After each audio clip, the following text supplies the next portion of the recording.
Donc maintenant, on va faire l'exercice avec les souris. Et donc, on a 4 gènes différents. On a le grand B qui représente la couleur noire. Et donc, comme c'est majuscule, on sait que c'est dominant.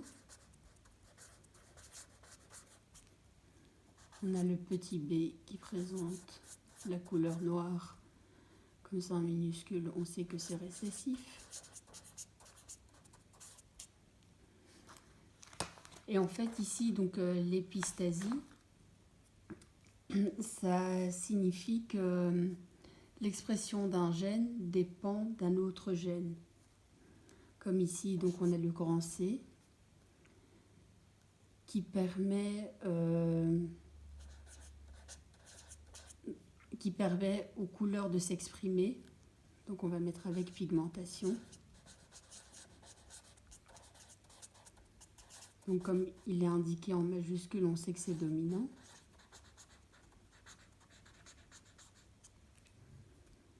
Puis on a le petit c sans pigmentation qui est récessif, puisqu'il est minuscule.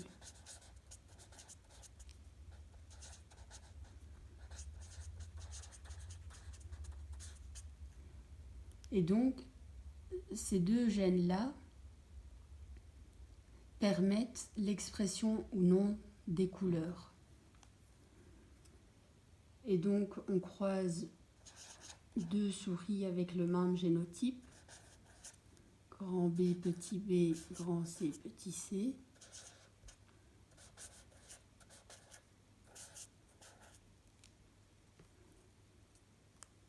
Pour faire le tableau de croisement, on va mettre les génotypes possibles en fonction de chaque gène. Donc le grand B, il peut aller avec le grand C. Le grand B, il peut aller avec le petit c. Le petit b, il peut aller avec le grand c. Le petit b, il peut aller avec le petit c. Comme on a les mêmes génotypes côté mâle et femelle, donc le croisement se font avec les mêmes gènes. Donc grand B, grand C, grand B, petit c, petit b, grand C, petit b, petit c.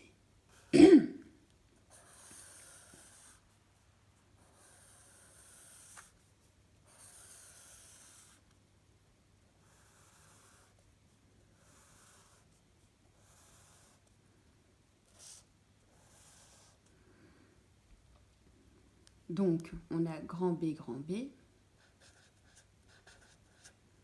grand C, grand C, grand B, grand B, grand C, petit c, grand B, petit b, grand C, grand C, grand B, petit b, grand C, petit c, grand B, grand B, grand C, petit c, grand B, grand B, petit c, petit c, grand B, petit b, petit c, grand C, grand B, petit b,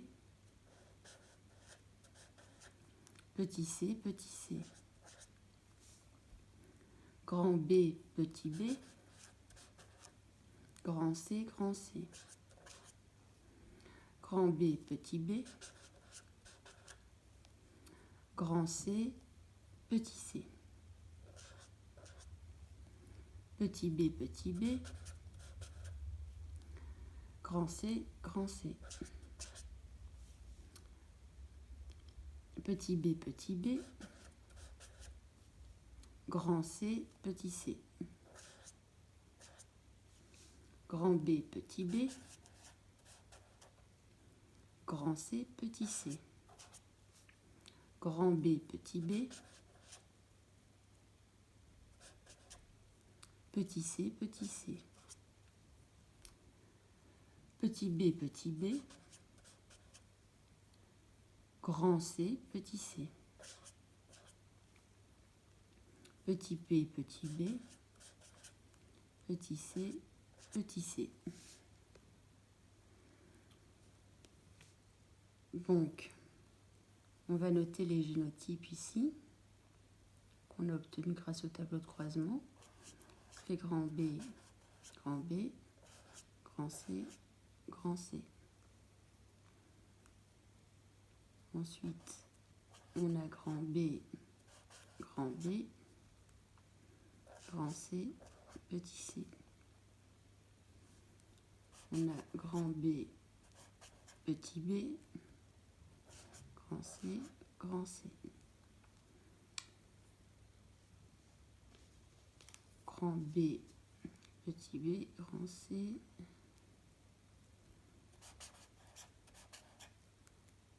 grand C, petit c. Ensuite, ici, on a grand B, grand C, petit c.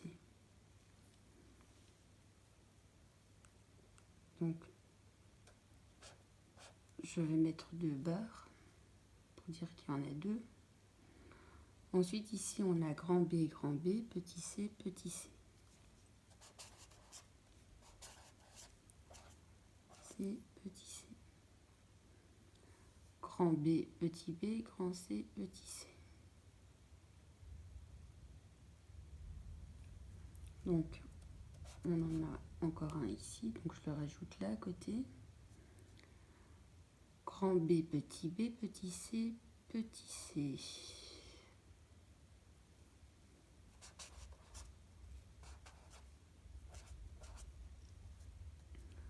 Ensuite, grand B, grand C, grand C.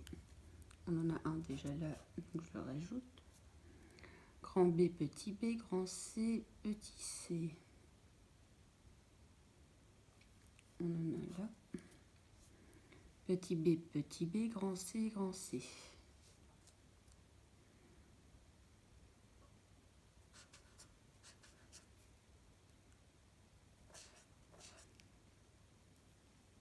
Petit b, grand C, petit c.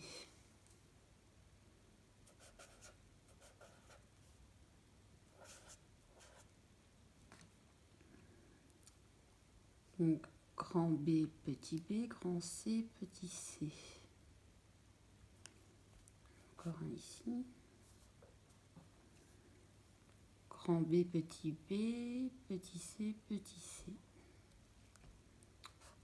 On en a un ici. Petit b, grand C, petit c. Petit b, petit c, petit c.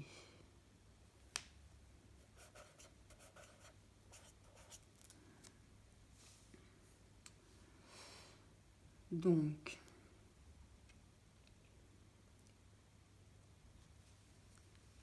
les résultats qu'on peut obtenir.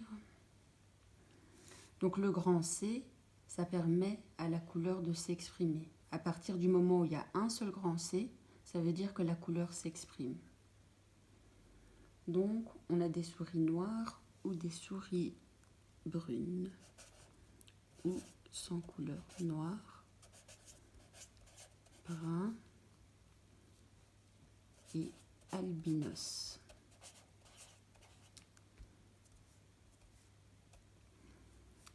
Donc ici, la couleur s'exprime et c'est le noir. Donc ça fait une. La couleur s'exprime, c'est le noir. On en a 2, ça fait 3. La couleur s'exprime et c'est le noir, 2 de plus. La couleur s'exprime et c'est le noir, donc 4 de plus. La couleur ne s'exprime pas, puisqu'ici il y a les 2 gènes récessifs qui empêchent la couleur de s'exprimer. On a un albinos. Ici, de nouveau, la couleur empêche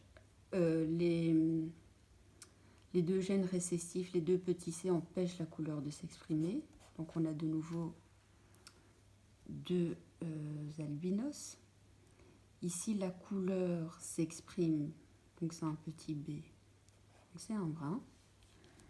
Le grand c qui est dominant, qui permet au brun de s'exprimer. Donc on a de 2 plus.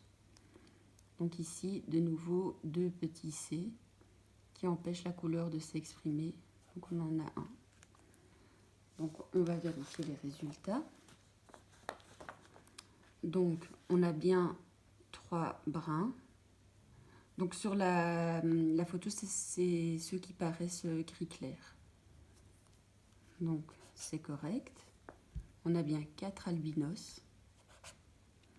1, 2, 3, 4, 5, 6, 7, 8, 9. Et donc on a bien 9 noirs. Et voilà.